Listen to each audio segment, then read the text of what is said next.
A dëshiron mi ti disa gjëra të vlefshme për natën e Kadrit? Nata e Kadrit nuk është një natë e zakonshme. Është nata që mund të ndryshoj fatin tënd. Një natë që vlen më shumë se 1.000 muaj.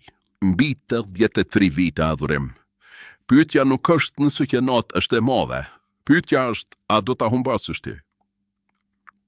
Shumë njerëz flen. Shumë të tjerë e kalojnë në telefon.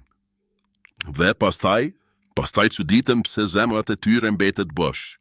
Kjo natë nuk kthehet më. Nëse kalon, ka kaluar për gjithmonë.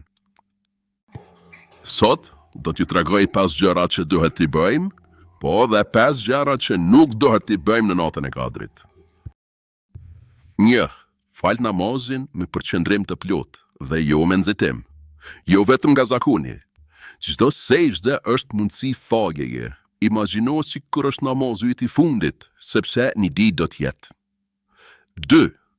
Kërko falje sinqerisht, bjeri istighfar, mos kërko vetëm me fjalë. Prano gabimet e tua dhe Allahu fol shumë.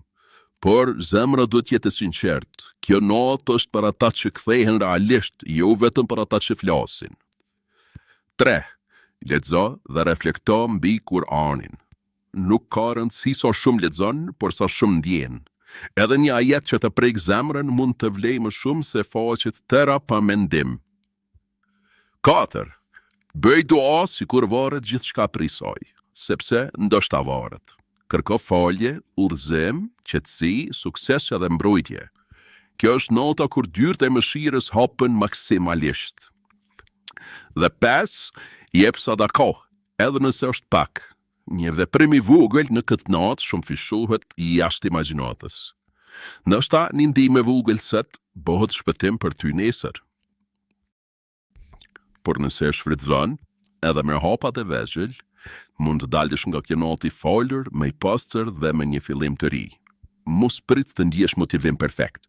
Ngriho, merr avdes, fillo tani, sepse disa dyert hapen vetëm një herë në vit dhe nuk qëndrojnë të hapur gjatë. Esselamu alaikum e rahmetullah.